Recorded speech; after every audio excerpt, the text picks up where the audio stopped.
নমস্কার। এই মুহূর্তে রয়েছে আবহাওয়ার গুরুত্বপূর্ণ আপডেট। আবহাওয়ার এক বিরাট রদবদল। উত্তরবঙ্গ জুড়ে তো ইতিমধ্যে চলছে রেকর্ড ভাঙা প্রবল বৃষ্টি। এবার কিন্তু দক্ষিণবঙ্গের জেলাগুলিতেও দুর্যোগের মেঘ ঘনিয়ে আসছে। আবহাওয়া দপ্তরের পূর্বাভাস অনুযায়ী আগামী 3 থেকে 4 তারিখের মধ্যে বঙ্গোপসাগরের বুকে শক্তিশালী একটা সাইক্লোনিক ঘূর্ণাবর্ত বা ঘূর্ণি তৈরি হতে পারে। আর এই ঘূর্ণি তৈরি হওয়ার আগে রাজ্য জুড়ে বৃষ্টির দাপট আরো কয়েক গুণ বৃদ্ধি পাওয়ার আশঙ্কা রয়েছে। আগামী 3 থেকে 4 তারিখে তৈরি হওয়া এই ঘূর্ণাবর্তটি কি শেষ পর্যন্ত বিধ্বংসী ঘূর্ণিঝড়ের রূপ নিতে পারে? আজকের ভিডিওতে আমরা কোনো রকম গুজব ছাড়া একদম সত্য ও নিখুঁত আপডেট নিয়ে আলোচনা করব, যা ঘর থেকে বেরোনোর আগে আপনার জানা কিন্তু অত্যন্ত জরুরি। নিজের এলাকার লাইভ পরিস্থিতি জানতে এবং সুরক্ষিত থাকতে ভিডিওটি একদম শেষ পর্যন্ত দেখে থাকুন।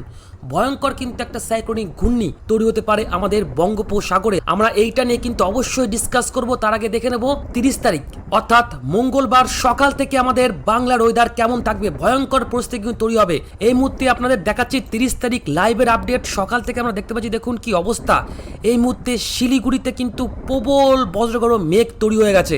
তার সঙ্গে এদিকে দার্জিলিং, গ্যাংটক, এদিকে কিছুটা জলপাইগুড়ি সহ আলিপুরদুয়ারের একাধিক জায়গায় কিন্তু প্রবল বজ্রগর্ভ মেঘ, তার সঙ্গে প্রবল ঝড় বৃষ্টিপাত এই মুহূর্তে চলছে। তার সঙ্গে এই মুহূর্তে কিছুটা দক্ষিণ দিনাজপুর জেলা, কিছুটা উত্তর দিনাজপুর জেলাও কিন্তু এই মুহূর্তে রয়েছে বজ্রগর্ভ মেঘ। তার সঙ্গে বাংলাদেশের রংপুর, বগুড়া, ময়মনসিংহ, সিলেটে ভয়ঙ্কর মেঘ কিন্তু আমরা দেখতে পাচ্ছি তৈরি হতে। এবং দেখুন গাঙ্গেয় দক্ষিণবঙ্গতেও কিন্তু এই মুহূর্তে রয়েছে বেশ মেঘের সরগরম। এই মুহূর্তে বর্ধমান, কৃষ্ণনগর, ভাটপাড়া, হাবড়া, কলকাতা এবং চন্দ্রকোনার আশেপাশে কিন্তু প্রবল ভয়ঙ্কর মেঘ কিন্তু জমাট বাঁধতে শুরু করেছে। এবার আপনাদের দেখাবো একদম টাইম টু টাইম ধরে ধরে কোন কোন জায়গাতে আজ বৃষ্টিপাত রয়েছে। আজ কিন্তু প্রবল বৃষ্টিপাত হবে এবং আগামীতে কিন্তু এই ঝড় বৃষ্টিপাতের পরিমাণটা আরও বাড়বে। তো আসুন আমরা এই মুহূর্তে চলে আসবো বৃষ্টি বজ্র মোড়টাতে। দেখুন কি অবস্থা, ঝড় বৃষ্টিপাত চলছে কিন্তু উত্তরে একাধিক এলাকা কিন্তু এই মুহূর্তে জলমগ্ন। ভালো করে শুনে রাখবেন, এই মুহূর্তে উত্তরবঙ্গে ঘুরতে গেলে অবশ্যই সাবধান। একাধিক রাস্তা এই মুহূর্তে জলমগ্ন, একাধিক কাঠের ব্রিজ এই মুহূর্তে কিন্তু ভেঙে পড়েছে। পাহাড়ে কিন্তু ধস নামার প্রবল সম্ভাবনা থাকছে উত্তরবঙ্গে, অর্থাৎ গ্যাংটক, দার্জিলিংয়ে ঘুরতে গেলে কিন্তু খুব সতর্কভাবে ঘুরতে যাবেন। এই মুহূর্তে শিলিগুড়ি, জলপাইগুড়ি, আলিপুরদুয়ার, কোচবিহারের একাধিক জায়গায় কিন্তু প্রবল ঝড় বৃষ্টিপাত চলছে। প্রবল পরিমাণে কিন্তু বজ্রপাত পড়ছে। তার সঙ্গে দিনাজপুর সহ কিছুটা কিন্তু মালদা জেলাতে বৃষ্টিপাত চলছে। বাংলাদেশের উত্তর অর্থাৎ কিন্তু বাংলাদেশের দিনাজপুর সহ রংপুরে প্রবল বৃষ্টিপাত চলছে। তার সঙ্গে রাজশাহী, বগুড়া, ময়মনসিংহ, সিলেটে হালকা থেকে মাঝারি বজ্রপাত সহ বৃষ্টিপাত চলছে। এবং আমাদের গাঙ্গেয় দক্ষিণবঙ্গে দেখুন সিউড়ি, বাঁকুড়া, বহরমপুর, আপনাদের একটু মার্ক করে দেখাই তাহলে ভালো করে বুঝতে পারবেন। বহরমপুর, করিমপুর, সালার, ঘুষকরা, দুর্গাপুর, বাঁকুড়া, পুরুলিয়া, বর্ধমান, কৃষ্ণনগর, সারেঙ্গার সঙ্গে চন্দ্রকোনা, এই কয়েকটি জায়গাতে কিন্তু এই মুহূর্তে আমরা দেখতে পাচ্ছি বৃষ্টিপাত হতে। এর পাশাপাশি এইদিকে দেখুন এই মুহূর্তে কিন্তু ক্যানিংয়ে কিন্তু প্রবল পরিমাণে ঝড় বৃষ্টিপাত চলছে। ক্যানিংয়ে, দক্ষিণ 24 পরগনা জেলার ক্যানিংয়ে কিন্তু এই মুহূর্তে প্রবল ঝড় বৃষ্টিপাত চলছে। তার সঙ্গে পাঁশকুড়া, তমলুক, ডায়মন্ড হারবার, হলদিয়াতেও এই মুহূর্তে কিন্তু হালকা থেকে মাঝারি বজ্রপাত সহ বৃষ্টিপাত কিন্তু আমরা দেখতে পাচ্ছি। বুঝতে পাচ্ছেন এই মুহূর্তে কিন্তু দক্ষিণ বাংলাদেশের সাতক্ষীরাতে বৃষ্টিপাত চলছে, বরগুনাতেও কিন্তু বৃষ্টিপাত চলছে। এবং বঙ্গোপসাগর কিন্তু এই মুহূর্তে একটু উত্তাল অবস্থায় রয়েছে, কারণ বঙ্গোপসাগরে এই মুহূর্তে কিন্তু বৃষ্টিপাত চলছে, ঝড় চলছে। তার সঙ্গে এই মুহূর্তে কিন্তু আন্দামান একটু পরিষ্কার রয়েছে। এই মুহূর্তে প্রবল পরিমাণে কিন্তু জলীয় বাষ্প অর্থাৎ মৌসুমী বায়ু কিন্তু হু করে দেখুন প্রবেশ করছে বাংলাদেশ হয়ে। এটা কিন্তু ব্যাক করে আমাদের মালদা দিয়ে সোজা চলে যাচ্ছে উত্তর পূর্ব ভারতের দিকে। এবং আজ কিন্তু সারাটা দিন বৃষ্টিপাত হবে। বৃষ্টিপাতের পরিমাণটা কিন্তু আস্তে আস্তে বাড়বে। এরপর সকাল 8টা-9টার মধ্যে দেখুন কি অবস্থা। এদিকে আমাদের নদিয়া জেলায় কিন্তু বৃষ্টিপাত রয়েছে, সিউড়ি বৃষ্টিপাত রয়েছে, কলকাতায় বৃষ্টিপাত রয়েছে, 24 পরগনায় বৃষ্টিপাত রয়েছে, উত্তরবঙ্গ কিন্তু সেই মুহূর্তে বৃষ্টিপাত রয়েছে, বাংলাদেশের রাজশাহীতে বৃষ্টিপাত রয়েছে বেশ ভালো পরিমাণে, পাবনায় বেশ ভালো বৃষ্টিপাত রয়েছে। এরপর বিকালবেলার দিকে দেখুন, বিকালে বা সন্ধ্যার দিকে আমাদের কিন্তু পশ্চিমের জেলাগুলিতে বৃষ্টিপাত বাড়ছে। একটু ভালো করে দেখবেন, ভালো করে শুনবেন, তাহলে কিন্তু কোনো সমস্যা হবে না। কারণ বজ্রপাত কিন্তু পড়ছে খুব ভয়ানকভাবে।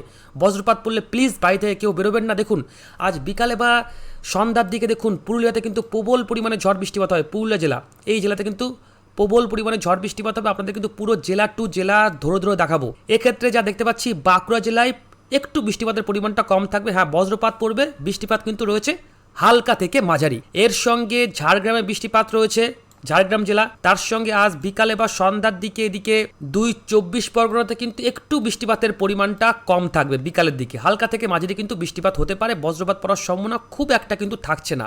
আজ কিন্তু নদিয়া জেলায় বজ্রপাত সহ বৃষ্টিপাত থাকছে, এদিকে কলকাতায় থাকছে, হাওড়ায় থাকছে, তার সঙ্গে পূর্ব বর্ধমান, পশ্চিম বর্ধমানে কিন্তু আজ বজ্রপাত সহ কিন্তু বৃষ্টিপাত থাকছে। আপনাদের কিন্তু একদম জেলা টু জেলা ধরে ধরে দেখাবো। এর সঙ্গে আজ এদিকে আমরা যা দেখতে পাচ্ছি জুম ইন করে, পূর্ব বর্ধমান জেলায় কিন্তু বৃষ্টিপাত রয়েছে, পশ্চিম বর্ধমান জেলায় বৃষ্টিপাত রয়েছে, তার সঙ্গে এদিকে আজ মুর্শিদাবাদ জেলাতেও বেশ ভালো বৃষ্টিপাত থাকবে, বাঁকুড়া জেলাতেও কিন্তু বীরভূম জেলাতেও কিন্তু আজ বৃষ্টিপাত থাকছে। অর্থাৎ কিন্তু আজ দক্ষিণবঙ্গের প্রায় সব জায়গাতে বৃষ্টিপাত থাকবে। এর মধ্যে যদি আপনাদের জায়গাগুলোর নাম বলি তাহলে হচ্ছে চন্দ্রকোনা, কিছুটা হচ্ছে বর্ধমানের পূর্ব দিকটা, কিছুটা আরামবাগ, দশঘোড়া, মেমারি, তার সঙ্গে মন্টেশ্বর এবং লাভপুর, তার সঙ্গে সিউড়ি, এই কয়েকটি জায়গাতে একটু বৃষ্টিপাতের পরিমাণটা কিন্তু সামান্য কম থাকতে পারে। এছাড়া কিন্তু প্রত্যেকটা জায়গাতেই বজ্রপাত সহ বৃষ্টিপাত আমরা দেখতে পাবো। দীঘা পুরীতে ঘুরতে গেলে অবশ্যই একটু সাবধানে থাকতে হবে, কারণ বুঝতে পাচ্ছেন সমুদ্র কিন্তু এই মুহূর্তে উত্তাল রয়েছে। এছাড়া আজ কিন্তু সন্ধ্যার দিকে খুব ভালো খবর, উত্তরবঙ্গ আপাতত একটু রেহাই পাবে। খুব একটা কিন্তু বৃষ্টিপাত আজ সন্ধ্যার দিকে থাকছে না। মালদা থেকে শুরু হয় উত্তরবঙ্গ, মালদা, এখানে দক্ষিণ দিনাজপুর, উত্তর দিনাজপুর, শিলিগুড়ি, জলপাইগুড়ি, আলিপুরদুয়ারে কিন্তু মেঘলা আকাশ থাকতে পারে। বৃষ্টিপাত হলেও খুব সামান্য ঝিরিঝিরি কিন্তু বৃষ্টিপাত হওয়ার একটা সম্ভাবনা থাকছে। এর পাশাপাশি এদিকে আমাদের ওপার বাংলার দিকে যেতে হবে। ওপার বাংলাতে কিন্তু আজ বেশ ভালো বৃষ্টিপাত থাকতে পারে। এদিকে দেখুন ময়মনসিংহ বিভাগে কিন্তু আজ ভালো বৃষ্টিপাত রয়েছে, তার সঙ্গে সিলেটে একটু বৃষ্টিপাতের পরিমাণটা কম থাকবে। এখানে হবিগঞ্জ, কুমিল্লার দিকে বেশ ভালো পরিমাণে বজ্রপাত সহ বৃষ্টিপাত রয়েছে, চাঁদপুরে রয়েছে বজ্রপাত সহ বৃষ্টিপাত, ঢাকায় রয়েছে, রাজশাহীতে রয়েছে, বগুড়ায় রয়েছে। এছাড়া কিন্তু আজ ত্রিপুরার দিকেও বজ্রপাত সহ কিন্তু বৃষ্টিপাত থাকছে। এছাড়া চট্টগ্রাম বিভাগের রাঙামাটি, বান্দরবনও কিন্তু হালকা থেকে মাঝারি বৃষ্টিপাত হতে পারে। এবং আপনাদের কি দেখাবো যে বজ্রপাত কেমন পড়বে। দেখুন বজ্রপাত পড়বে, ভয়ঙ্কর কিন্তু বজ্রপাত পড়তে পারে আজ বিকালে বা সন্ধ্যার দিকে। খুব সাবধান, নামগুলো বলে দিচ্ছি: আসানসোল, দুর্গাপুর, বাঁকুড়া এবং পুরুলিয়া কিন্তু সব জায়গাতে না, পুরুলিয়ার পূর্ব দিকটা এবং উত্তর দিকটা কিন্তু বজ্রপাতের পরিমাণটা যথেষ্ট ভালো পরিমাণে পড়বে। তার সঙ্গে এদিকে একটু কম সিউড়ি, ঘুষকোড়া, বর্ধমান, বহরমপুর, রামপুরহাটে কিন্তু একটু কম, মানে বজ্রপাত বেশ ভালোই পড়বে। এই জায়গাগুলোর তুলনায় কিন্তু একটু কম। তার সঙ্গে কৃষ্ণনগরে বেশ ভালো পরিমাণে বজ্রপাত পড়বে। এদিকে ভাটপাড়ায় রয়েছে, চাকদায় রয়েছে, উলুবেড়িয়ায় রয়েছে, বালিয়াচকে রয়েছে, খড়গপুরে রয়েছে। এদিকে দেখুন বাংলাদেশের পাবনায় কিন্তু বজ্রপাত পড়বে। ময়মনসিংহ বিভাগে বজ্রপাতের পরিমাণটা যথেষ্ট বেশি থাকবে। হবিগঞ্জে থাকবে, ত্রিপুরাতে কিন্তু হালকা থেকে মাঝারি বজ্রপাত পড়ার সম্ভাবনা রয়েছে। এবং যদি আমরা বায়ুর ঝাপটা দেখি তাহলে কিন্তু বায়ুর ঝাপটা খুব একটা থাকছে না, অর্থাৎ কিন্তু ঝড়ো হাওয়া সেটা কিন্তু 20 থেকে 22 থেকে 23 কিলোমিটার এই কিন্তু গতিবেগ থাকবে, খুব একটা কিন্তু গতিবেগ থাকবে না। বুঝতে পারলেন? এরপর একদম রাতের দিকে চলে আসবো, রাত 8টা থেকে 9টা বা 10টার মধ্যে। সেই ক্ষেত্রে কিন্তু হালকা পাতলা বৃষ্টিপাত রয়েছে আমাদের গাঙ্গেয় দক্ষিণবঙ্গে, কৃষ্ণনগর, তার সঙ্গে সিউড়ি, বর্ধমান, ঘুষকোড়া, বহরমপুর, এদিকে আসানসোলের একাধিক জায়গাতে। সেই ক্ষেত্রে এদিকে মালদার দিকে একটু ভারী বৃষ্টিপাত রয়েছে, দিনাজপুরে হালকা থেকে মাঝারি বজ্রপাত সহ বৃষ্টিপাত রয়েছে, শিলিগুড়িতে রয়েছে, দার্জিলিং, গ্যাংটকে হালকা থেকে মাঝারি ঝিরিঝিরি কিন্তু বৃষ্টিপাত হওয়ার একটা সম্ভাবনা থাকছে। এর সঙ্গে ময়মনসিংহ এবং সিলেট বিভাগেও কিন্তু বৃষ্টিপাত থাকছে। আর একদম মধ্যরাতে যদি আমরা দেখি তাহলে মধ্যরাতে ফের আবারও কিন্তু এদিকে আমাদের দার্জিলিং, জলপাইগুড়িতে সেই মুহূর্তে বৃষ্টিপাত রয়েছে, এদিকে বাংলাদেশে বৃষ্টিপাত রয়েছে, রাজশাহী, ময়মনসিংহ বিভাগে এবং আমাদের নদিয়া জেলা সহ কিছুটা মুর্শিদাবাদ জেলায় হালকা থেকে মাঝারি বৃষ্টিপাত হতে পারে, বাঁকুড়ায় রয়েছে এবং কিছুটা কিন্তু ঝাড়গ্রামের দিকে রয়েছে। এবং দেখুন 1 তারিখ অর্থাৎ 1 জুন, আজ রাত পেরোলে কিন্তু হয়ে যাবে 1 তারিখ অর্থাৎ 1 জুলাই। ঠিক দেখুন মধ্যরাতে খুব সাবধান, ফের কিন্তু বৃষ্টিপাত বাড়ছে, খড়গপুরে বৃষ্টিপাত বাড়ছে, দীঘায় বাড়ছে, তমলুকে বাড়ছে, তার সঙ্গে বর্ধমান, কৃষ্ণনগর আবারও আপনাদের মার্ক করে দেখাই, তাহলে দেখতে কিন্তু একটু ভালো লাগে, ভালো করে বুঝবেন। এদিকে দেখুন ঘুষখোড়া, তার সঙ্গে সালার, বহরমপুর, করিমপুর, সিউড়ি, দুর্গাপুরের একাধিক জায়গায় কিন্তু প্রবল পরিমাণে আবারও বজ্রপাত সহ কিন্তু বৃষ্টিপাত শুরু হয়ে যাবে। তার সঙ্গে এদিকে একটু উত্তর দিকে যাবো, এদিকে দেখুন ফারাক্কাতে বেশ ভালো বৃষ্টিপাত রয়েছে, যেটা হচ্ছে ফারাক্কা ব্রিজ ওখানে, তার সঙ্গে ধুলিয়ান, মুরাডাই, রঘুনাথগঞ্জ, তার সঙ্গে মালদা সহ গজল, রায়গঞ্জ, মিনাপুর, হরিশ্চন্দ্রপুর এবং করণদিঘি, এই কয়েকটি জায়গাতে কিন্তু আজ রাতের দিকে অর্থাৎ কিন্তু রাত 2 থেকে 3টের মধ্যে বৃষ্টিপাতের পরিমাণটা ফের প্রবল পরিমাণে বাড়বে। যদি কিছু বুঝতে না পারেন অবশ্যই কিন্তু আমাকে প্রশ্ন করবেন যদি কোনো সমস্যা হয় বুঝতে।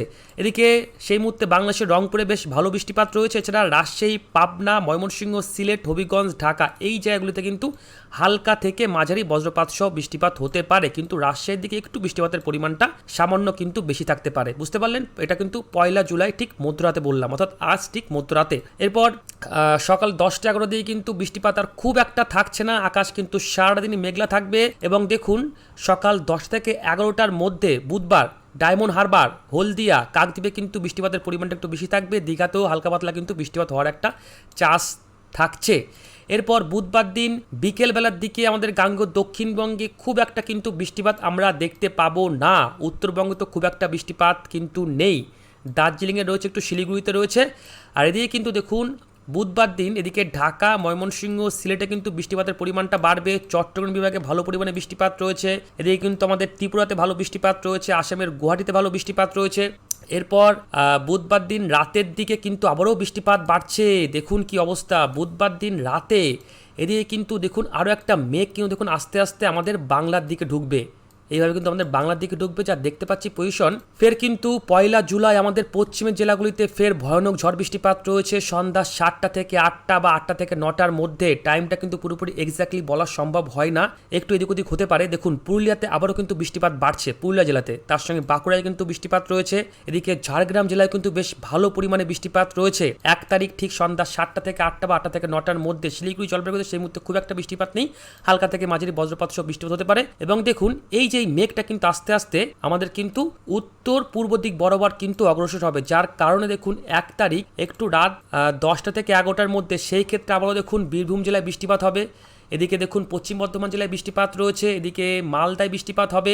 এছাড়া কিন্তু আমাদের কৃষ্ণনগর, বাঁকুড়া, তার সঙ্গে আরামবাগ, এদিকে করিমপুর, বহরমপুরে বৃষ্টিপাত রয়েছে। এবং আস্তে আস্তে কিন্তু এটা আরও আমাদের উত্তর দিক বরাবর চলে যাবে। সেক্ষেত্রেও যা দেখতে পাচ্ছি 1 তারিখ শিলিগুড়ি, 2 দিনাজপুরে কিন্তু বৃষ্টিপাতের পরিমাণটা বাড়ছে এবং মধ্যরাতে কিন্তু ভয়ঙ্কর বৃষ্টিপাত বাড়বে। আগামী 1 তারিখ ঠিক মধ্যরাতে দেখুন কি অবস্থা, একটু ভালো করে খেয়াল করুন। এই মুহূর্তে যে আপনাদের যেতে বারণ করছি উত্তরে, কেন বলছি, কারণ উত্তরবঙ্গের অবস্থা কিন্তু খুব একটা ভালো নয়। একাধিক রাস্তা জলমগ্ন, একাধিক কিন্তু হাসপাতালে জল ঢুকে গেছে, একাধিক রাস্তায় কিন্তু এই মুহূর্তে জমা জল, পাহাড়ে ধস নামার প্রবল সম্ভাবনা রয়েছে, একাধিক রাস্তা কিন্তু এই মুহূর্তে জলমগ্ন। দেখুন আগামী 1 তারিখ ঠিক রাতের দিকে আমাদের উত্তর দিনাজপুর জেলাতে প্রবল বৃষ্টিপাত হবে। বিশেষ করে দেখুন ইসলামপুরের দিকে 18 থেকে 20 মিলিমিটার পর্যন্ত বৃষ্টিপাত রয়েছে, শিলিগুড়িতে প্রবল বৃষ্টিপাত রয়েছে, জলপাইগুড়িতে প্রবল বৃষ্টিপাত রয়েছে, তার সঙ্গে কিন্তু বজ্রপাত পড়বে, এটা কিন্তু মনে রাখবেন। ধূপগিরি, মেকলিগঞ্জ, ফালাকাটা, আলিপুরদুয়ার, কোচবিহার, মাথাভাঙা, তুফানগঞ্জ, শীতলকুচি, দিনাটা, আমাদের পুরো উত্তর দিনাজপুর জেলা থেকে শুরু করে এদিকে একদম পুরো আলিপুরদুয়ার, কোচবিহার পর্যন্ত কিন্তু প্রবল বৃষ্টিপাত হবে আগামী 1 তারিখ ঠিক মধ্যরাতে, যেটা অফিসিয়ালি কিন্তু পড়ে যাচ্ছে 2 জুলাই, মনে রাখবেন ডেটটা। তার সঙ্গে এদিকে ঠাকুরগাঁও বৃষ্টিপাত রয়েছে, রংপুরেও বৃষ্টিপাত রয়েছে। তো আপনাদের 1 তারিখ মধ্যরাত পর্যন্ত আপডেট দিলাম। 2 তারিখের আপডেটটা সেটা কিন্তু আপনাদের আবার আমরা পরে জানাবো, কারণ আপাতত যা বৃষ্টিপাত আমরা দেখতে পাচ্ছি, প্রবল ভয়ঙ্কর ঝড় বৃষ্টিপাত রয়েছে। তো আপাতত আমরা 2 দিনের আপডেট আপনাদের সাথে শেয়ার করলাম। তো এবার আসুন যেটা মেন মুদ্রা, যেটা হচ্ছে বঙ্গোপসাগরে ঘূর্ণিঝড় তৈরি হওয়ার কি সম্ভাবনা রয়েছে, এবার আমরা সেই পয়েন্টে চলে আসবো। এবার আমরা চলে আসবো বায়ুর ঝাপটা মোড়টাতে। দেখুন এই মুহূর্তে 30 তারিখ সেরকম কোনো ঘূর্ণাবর্ত নেই, কিন্তু হ্যাঁ বঙ্গোপসাগর উত্তাল থাকবে, দেখতে পাচ্ছেন বৃষ্টিপাত কিন্তু রয়েছে। এরপর 30 তারিখ 1 তারিখ পর্যন্ত কোনো রকম কোনো সাইক্লোনিক ঘূর্ণি নেই, ভালো কথা। এরপর এদিকে 2 তারিখ পর্যন্ত নেই, এদিকে কিন্তু একটা টাইফুন তৈরি হচ্ছে আবার দেখুন দক্ষিণ চীন সাগরে, যাই হোক এটা আমাদের বাংলাতে আসার খুব একটা সম্ভাবনা নেই। এরপর আগামী 3 থেকে 4 তারিখের মধ্যে কিন্তু আমাদের ঠিক দক্ষিণ বঙ্গোপসাগরে, অর্থাৎ কিন্তু আমাদের দক্ষিণবঙ্গের আশেপাশে অর্থাৎ উত্তর বঙ্গোপসাগরে কিন্তু একটা সাইক্লোনিক ঘূর্ণি তৈরি হয়ে গেল আগামী 4 তারিখ। সেই মুহূর্তে তার সর্বোচ্চ গাস্টিং স্পিড কিন্তু প্রায় থাকতে পারে 70 থেকে 80। সেই মুহূর্তে কিন্তু চোখ পুরোপুরি বিকশিত হয়নি। একটা ঘূর্ণিঝড় তৈরি হতে গেলে তার কিন্তু চোখটা পুরোপুরি বিকশিত হতে হয়। যে স্পিড আমরা দেখতে পাচ্ছি তাতে কিন্তু বায়ুর ঝাপটা 80 কিলোমিটার গতিবেগ থাকলেও শুধুমাত্র বায়ুর গতি কিন্তু রয়েছে 50, 55, 56, অর্থাৎ কিন্তু 60 অতিক্রম এখনো পর্যন্ত করছে না। আর 4 তারিখের পর চলে 5 তারিখ, না এটা থেকে কিন্তু ঘূর্ণিঝড় অর্ণব তৈরি হওয়ার খুব একটা সম্ভাবনা নেই, কিন্তু প্রবল পরিমাণে কিন্তু ঝড় বৃষ্টিপাত হবে। ঘন্টায় কিন্তু প্রায় 50 থেকে 60 এবং গাস্টিং স্পিড প্রায় কিন্তু 70 থেকে 80 কিলোমিটার গতিবেগে আমাদের বাংলা দিয়ে কিন্তু আসতে পড়বে এই সাইক্লোনিক ঘূর্ণি, যার প্রভাবে দেখুন কি অবস্থা, প্রবল ভয়ঙ্কর ঝড় বৃষ্টিপাত রয়েছে আমাদের বাংলার একাধিক জায়গাতে। বুঝতে পারলেন? আপনাদেরকে ভালো করে পরিষ্কার করে কিন্তু আপনাদের ধারণা দিলাম। যদি বুঝতে কোনো অসুবিধা হয় সেটা কিন্তু অবশ্যই আমাদের জানাবেন। এবং এরপর কি আর কোনো সাইক্লোনিক ঘূর্ণি রয়েছে? এরপর আর কোনো সাইক্লোনিক ঘূর্ণি আপাতত কিন্তু দেখতে পাচ্ছি না, কিন্তু আবহাওয়া পরিবর্তন হয়। আপাতত যেটা আপনাদের দেখালাম যে এখনও পর্যন্ত যে আপডেট রয়েছে তাতে কিন্তু ঘূর্ণিঝড় তৈরি হচ্ছে না। দেখুন এটা কিন্তু পুরোপুরি 100% বলা তো এখনও পর্যন্ত সম্ভব নয়, এখনও পর্যন্ত 50-50 চান্স রয়েছে। আবহাওয়া কিন্তু যখন তখন বদলাতে পারে, তো অবশ্যই আমরা এদিকে চোখ রাখবো। ঘূর্ণিঝড় যে অর্ণব তৈরি হবে না এটা কিন্তু আমরা 100% এই মুহূর্তে আপনাদের বলতে পারছি না। তো অবশ্যই এই চ্যানেলে চোখ রাখবেন এবং এই চ্যানেলটিকে সাবস্ক্রাইব করে পাশে থাকা বেল আইকনে একটা ক্লিক করে দেবেন পরবর্তী আপডেট সবার আগে দেখার জন্য। ভালো থাকবেন।